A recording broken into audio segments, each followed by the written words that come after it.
sampai kepada al-faslu tsani, pasal ingkang kaping kalih. Pasal kaping kalih menika isinipun tentang fit tahdzir min hawan nafsi, peringatan tentang bahayanya hawa nafsu, mengikuti keinginan nafsu.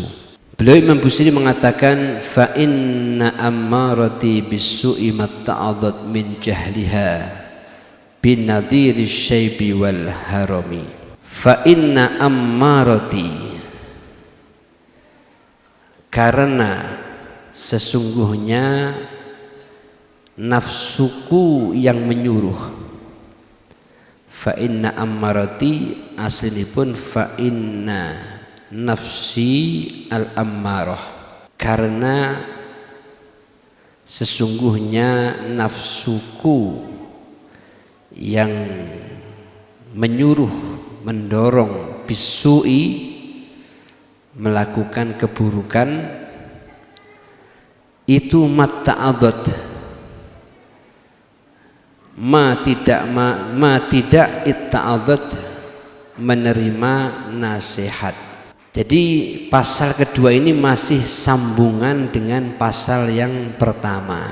Di akhir pasal pertama wingi niko menjelaskan ya bagaimana uban itu tidak dijadikan sebagai peringatan. Munculnya uban pada kepala tidak bisa menjadi peringatan bagi dia untuk sadar kembali kepada Allah Subhanahu wa taala atau meningkatkan ibadah kepada Allah Subhanahu wa taala. Nah, kenapa uban itu tidak bisa menjadi peringatan baginya? Itu semua karena nafsu ammarah.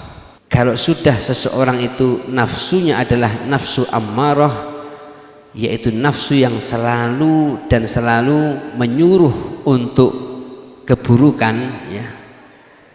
Jadi tidak ada bisikan atau kerentek, ya, kecuali hanya yang buruk.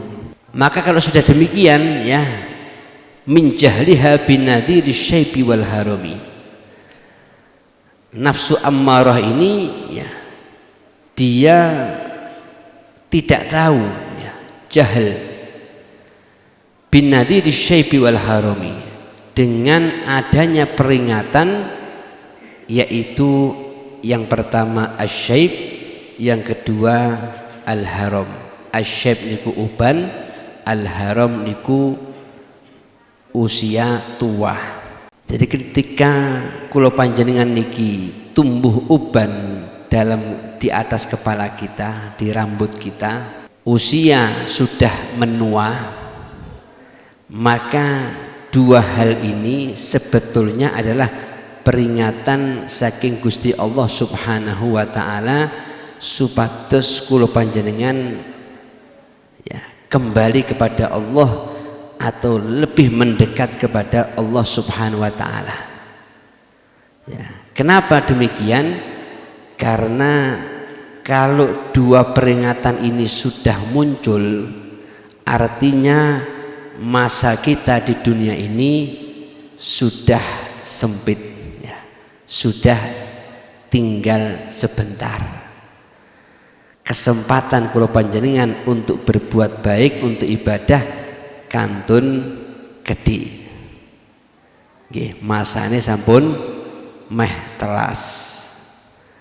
Karena rata-rata umur umat Kanjeng Nabi niku adalah a'maru ummati baina sittin was sab'in. Dawuh Kanjeng Nabi, umumnya umur umatku itu adalah antara 60-70.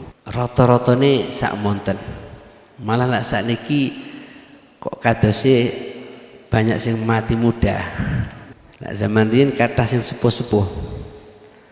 60 70. Berarti kalau dia sudah 30 karek 30. Lek wis 40 berarti karek 20. Lek wis 50 karek 10. Lek pun swidak berarti kantun bonus.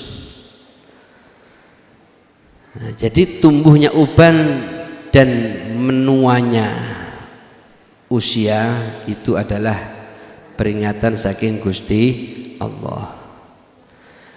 Wala a'addat minal fi'lil jamili kirah, wala a'addat, dan tidak pula menyiapkan minal fi'lil jamil, perbuatan yang bagus yaitu amal soleh, qira dhaifin, sebagai jamuan tamu. Jadi uban niku diibaratnya kalimat Busiri kados tamu. Nih. Tamu niku pantes wong sing ditamuni kan mesti ngetokne suguhan. Dan ketika kula panjenengan ditamuni kalih uwan, nopo suguhan sing sampun kula panjenengan siapaken. Nah, suguhan di sini yaitu al-fi'lil jamil, amal soleh. Ketika uban muncul, amal soleh nopo yang sudah kita istiqomahkan menyambut tumbuhnya uban.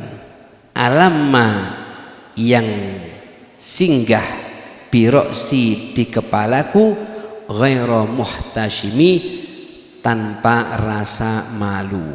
Wow, beliau mengibaratkan uban itu kados tamu. Tapi uban itu tidak seperti umumnya tamu. Lek tamu umume ndayoh niku paling hanya beberapa waktu. Lek tamu jauh paling sedina rong dina pol 3 hari adabnya bertamu. Bar niku wangsul. Tapi la uban niki beliau ibaratkan seperti tamu yang tidak punya rasa malu. Artinya kalau sudah dia bertamu, maka dia tidak akan pulang sampai ajal menjemput. Gitu. Lek wis wanen napa kemudian ujuk-ujuk iso ireng malih mboten saged. Oh, disemir niku beda napa perkara nggih, beda urusan.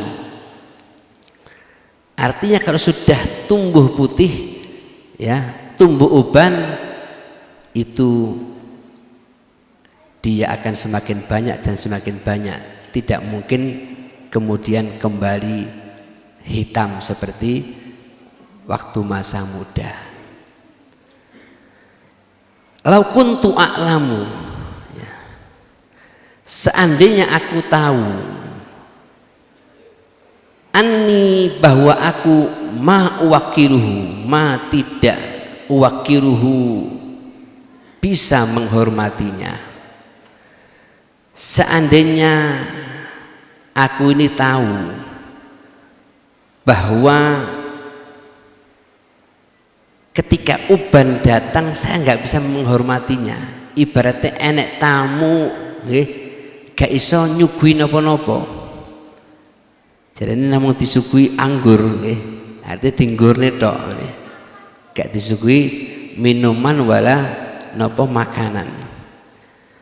Seandainya aku tahu bahwa aku tidak bisa menghormati tamu tersebut, yaitu uban, dengan nopo amal soleh. Ketika uban muncul kita sudah punya istiqomah amal soleh. Seandainya saya nggak tahu, saya nggak bisa menghormati uban itu, maka katamtu sirron badali minhu kata bil katami, katamtu, aku akan menyembunyikan sirron, rahasia, yaitu uban di sini, badali, yang nampak kepadaku, minhu, darinya, bil katami, dengan daun pacar. Ya.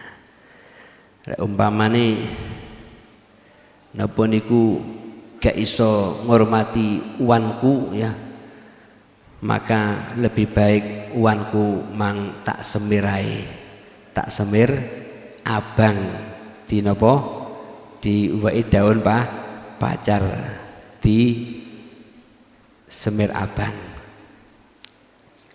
Nggih, artinya malu ketika nopo uban sudah ada di kepala kita tapi kita masih belum bisa istiqomah ibadah kepada Allah Subhanahu wa taala. Kesempatan yang sudah Allah berikan bertahun-tahun kita tidak bisa menggunakannya dengan sebaik-baiknya. Hadirin yang dimuliakan Allah Subhanahu wa taala, nafsu ya, nafsu itu adalah, jadi setiap diri kita itu diberikan nafsu ya. Jadi kula panjenengan ini kan wonten jasad wonten ruh. Nah, ruh niku sebetulnya itu adalah makhluk Allah yang dekat dengan Allah Subhanahu wa taala. Tapi ketika digabung dengan jasad ya, kemudian diberikan nafsu ya, akhirnya ruh ini menjadi terkotori. Ibarat kelambi niku kelambi kotor, perlu diresiki, perlu diumbah. Nah, begitulah nafsu kita ya. Makanya nafsu niku ada tingkatannya. Nafsu kita niku wonten tingkatane. Tingkatan sing paling rendah, paling dasar namanya nafsu ammarah. Napa nafsu ammarah itu? Nafsu yang hanya menyuruh keburukan. Wis pokoknya keinginannya itu hanya hal-hal sing makruh utawa sing haram. Nggih, mubah, makruh, haram. Gak seneng sing sunnah apa meneh wajib. Niku nafsu napa ammarah. Wis pokoknya senenge mubah, makruh, bahkan sing haram. Lah niku lha mboten, kalau ditok nih akan terus seperti itu. Tapi kalau dilawan nggih, dilawan nafsu itu, ingin berbuat makruh atau haram kita lawan ya, kita paksa untuk melakukan wajib dan sunnah, maka nanti akan meningkat dados nafsu lawamah. Napa nafsu lawamah itu? Nafsu yang ketika melakukan keburukan itu dia menyesal. Jadi enek getune, nyapo aku mengkok nglakoni kuwi. Cek enek getune. Lah amarah wong mboten wonten nggih blas ya. Lawamah wonten, jane getune. Lek terus nggih mujahadah, kita perangi nafsu itu, kita terus ajak untuk melakukan wajib sunnah, maka akan meningkat dados nafsu mulhamah. Nafsu mulhamah itu adalah nafsu yang tahu mana yang baik, mana yang buruk. Hanya saja kadang-kadang cek nglakoni sing elek, tapi ngerti lek kuwi barang elek. Ngerti oh iki barang apik, iki barang elek. Lek ulama mengibaratkan kados kucing. Kucing niku lek enek majikane niku kan meneng nggih. Nah, begitu majikane ilang, geriye dipangan. Majikane nek meneng nggih, geriye gak wani nggih. Namun teng isor tok meneng tok. Tapi begitu ditinggal majikane ilang nggih. Lawi ilang kabeh. Ha niku nafsu mulhamah. Lek terus diperangi nggih, terus dipaksa untuk melakukan yang wajib, yang sunnah, maka akan menjadi nafsu mutmainnah, nafsu yang mencapai ketenangan dan merasakan kenikmatan saat ibadah. Sholat nikmat, maca Quran nikmat, iktikaf nikmat, hadir majlis nikmat. Niku berarti nafsune sampun mutmainnah. Pun boten remen sing makruh napa malih haram. Senengane barang sunnah, barang sing wajib. Niku mutmainnah. Dan nafsu mutmainnah inilah ya, hamba-hamba yang punya jiwa mutmainnah inilah yang dipanggil oleh Allah ketika wafat, ya ayatuhan nafsul mutmainnah, wahai jiwa-jiwa yang tenang, wahai hambaku yang punya jiwa-jiwa yang tenang, irji'i ila rabbiki radhiyatan mardiyah fadkhuli fi ibadi wadkhuli jannati. Diakoni kali Gusti Allah sebagai hambanya Allah yang betul-betul menghambakan dumateng Gusti Allah, dan dipersilahkan untuk masuk surganya Allah tanpa hisab, tanpa azab. Mugi-mugi nafsu kula panjenengan dados nafsu mutmainnah. Amin Allahumma amin. Hadirin yang dimuliakan Allah Subhanahu wa taala, uban itu Allah Subhanahu wa taala menyebut uban itu sebagai waqar, kewibawaan. Wong lapun sepuh wanen niku kan malih wibawa, disegani ya, dihormati mergo wane. Dan orang yang pertama kali ya muncul uban di kepalanya itu adalah Nabi Allah Ibrahim alaihissalam. Saderenge Nabi Ibrahim dereng wonten wan ya, jadi sampai sepuh pun mboten wonten wane. Nabi Ibrahim pertama kali sing muncul wan. Ketika rambut beliau muncul wan, muncul putih, beliau bertanya kepada Allah, ya Rob, mahada ya Rob, apa ini wahai Tuhanku Allah, kok biasanya hitam, kok ini malah wonten putih, napa niki Gusti? Allah menjawab, waqar, waqar ya Ibrahim, ini adalah waqar, kewibawaan. Jadi Allah menyebut uban itu sebagai waqar. Nah, karena Allah menyebut uban sebagai waqar, maka Nabi Ibrahim berdoa, ya Rob zidni waqaran. Kalau memang uban itu adalah waqar ya Allah, maka tambahkanlah uban itu. Maka besoknya beliau bangun, itu rambutnya seluruhnya sudah memutih, putih kah? Putih kabeh. Jadi uban niku, napa niku ulama ada ya yang uban niku disemir, tapi semirnya satu tidak boleh warna hitam, yang kedua semirnya tidak boleh sampai menghalangi masuknya air ke rambut. Nah, jadi wonten sing berpendapat kalau putih disemir. Kenapa? Supaya ketok gagah. Nah, ya mungkin kalau dia masih punya istrinya cek nom ini, kok sing lanang ketok tuwek ini.